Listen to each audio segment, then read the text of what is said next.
Coloca. Olá, meus amigos, amados em Cristo Jesus. Pela graça de Deus, temos a oportunidade de continuar meditando em sua palavra. Hoje vamos ler Mateus, capítulo 8, a cura de um leproso. Mateus, capítulo 8, versos 1. Ora, descendo ele do monte, grandes multidões o seguiram.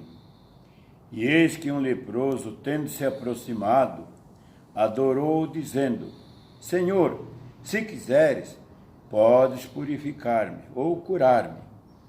E Jesus, estendendo a mão, tocou-lhe, dizendo: Quero, fica limpo, fica curado.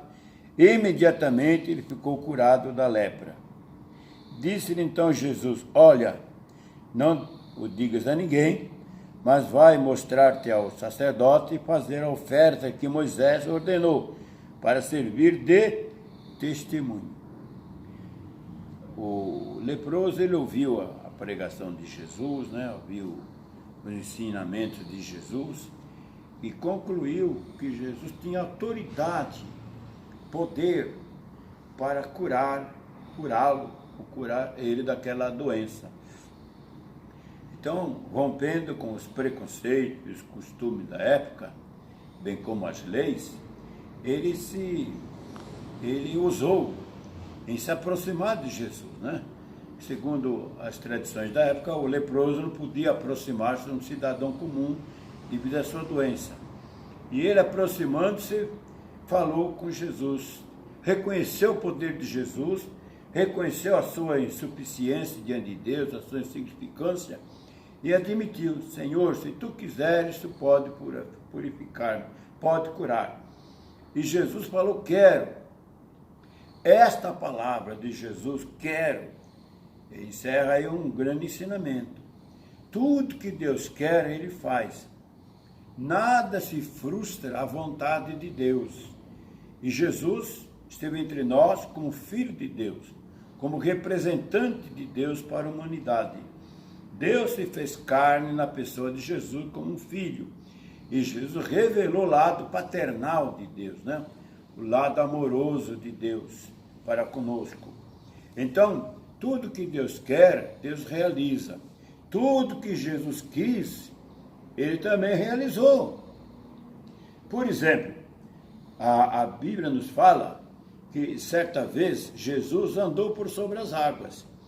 Nós podemos ler esse texto em Mateus, no capítulo 14, desde o versículo 22, 26 ao 33.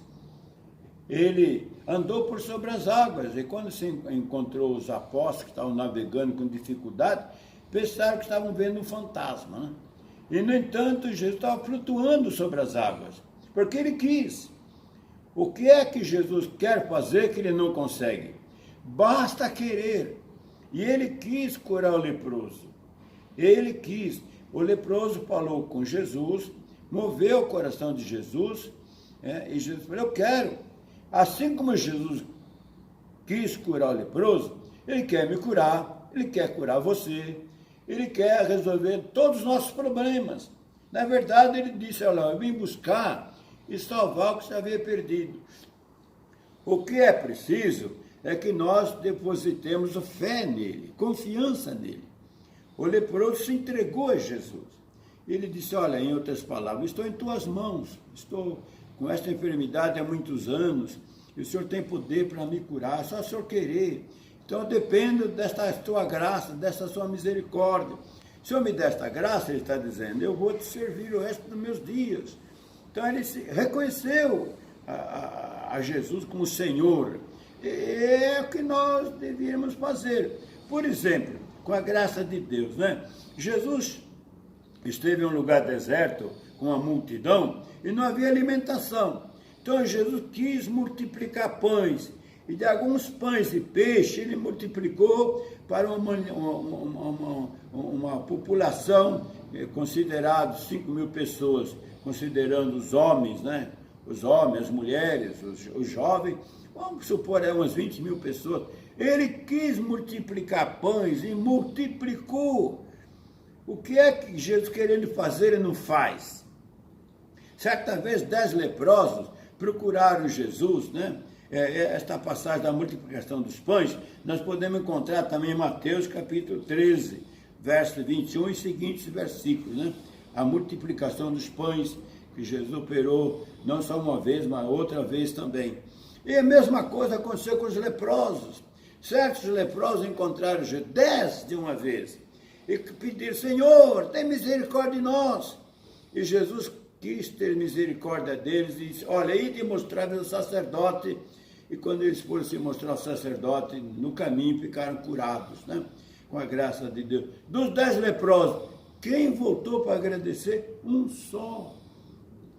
Jesus ficou admirado e disse: olha, eu curei os 10, só você, um estrangeiro, volta para agradecer, para ver a ingratidão humana, como é muito grande, né? Embora a misericórdia de Deus nos assista diariamente, a multidão humana é muito grande. Então nós devemos refletir, estamos vivendo essa pandemia aí do coronavírus, né? Assustando, causando tantas mortes no Brasil e no mundo todo. Deus está querendo nos dar uma lição. Se Deus quiser, Jesus quiser, Ele faz esse coronavírus aí sumir do mapa de uma hora para outra.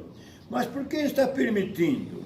Porque Ele está passando para a humanidade uma lição, que nós não podemos esquecer de Deus, que devemos reconhecer o seu senhorio, com a graça de Deus. Olha, Jesus, por exemplo, as irmãs de Marta, né? Mandaram avisar Jesus que seu irmão estava enfermo. E Lázaro adoeceu e morreu. Quando Jesus o encontrou, já estava sepultado. Mas Jesus quis ressuscitar Lázaro e disse a Lázaro, nós podemos ler isso, o Evangelho de João, né? Com a graça de Deus, o Evangelho de João fala sobre esse milagre que Jesus fez lá no capítulo 11. Disse: Lázaro, vem para fora. E aquele que estava morto já há dias, né?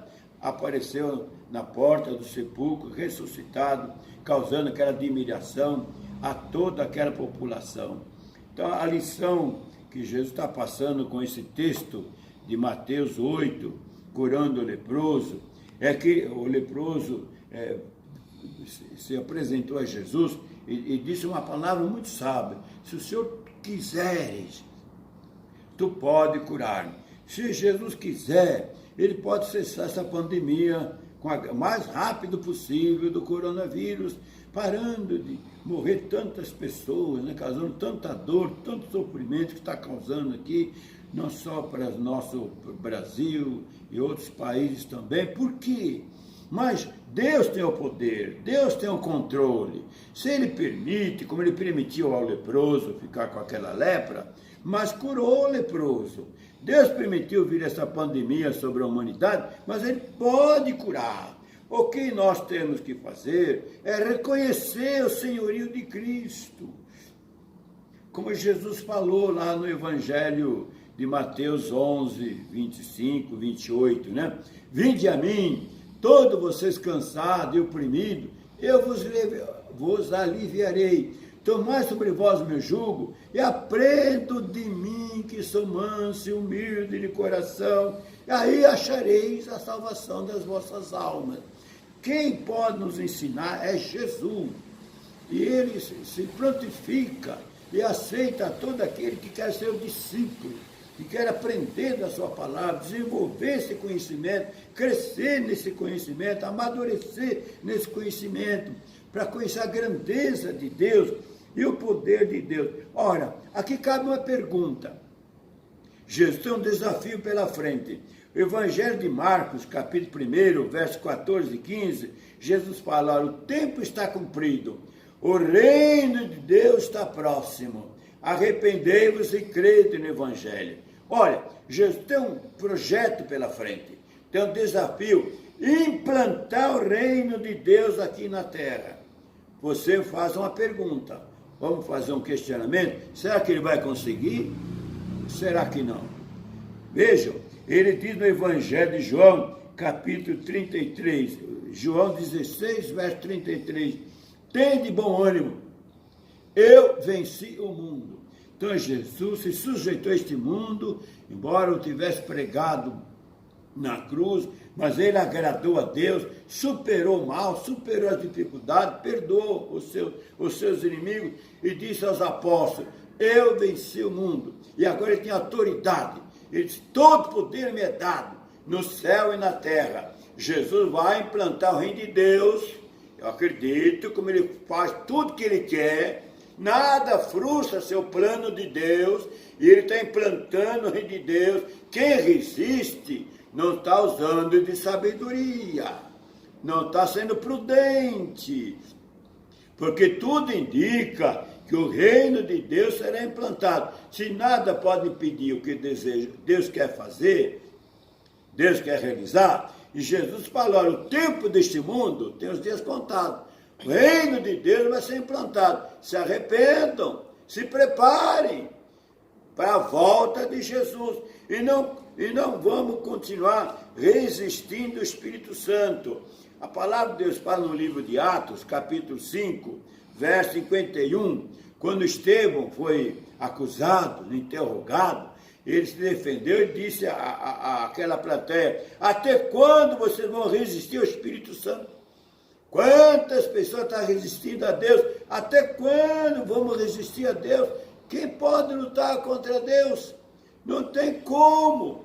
Eu acho a melhor coisa, a melhor prudência, sabedoria agora, é a pessoa se humilhar diante de Deus, reconhecer a sua autoridade, o seu poder, que Ele é Senhor, e aproveitar a oportunidade que está nos dando em Marcos capítulo 16, verso 15 e 16. Agora Jesus ressuscitado está dando aos seus apóstolos uma ordem: ide, prega esta boa nova, prega este evangelho. O tempo deste mundo tem os dias contados. Eu vou voltar e vou implantar o reino de Deus. Quem crê vai ser salvo, quem não crê será condenado. Lamentavelmente, essa é a mensagem do evangelho genuíno, a essência do evangelho. Quem crê em Jesus, quem se entregar a Jesus, ele vai te salvar da condenação do mundo. Mas quem não se entregar, quem resiste ao Espírito Santo, não tem como se salvar. Que Deus possa continuar abençoando a todos. Se Ele fala conosco, Ele tem esperança em nos salvar. Deus não quer que ninguém se perca, mas que todos sejam salvos. A minha oração é que o amor de Deus, a graça de Jesus continue sobre todos nós. Amém.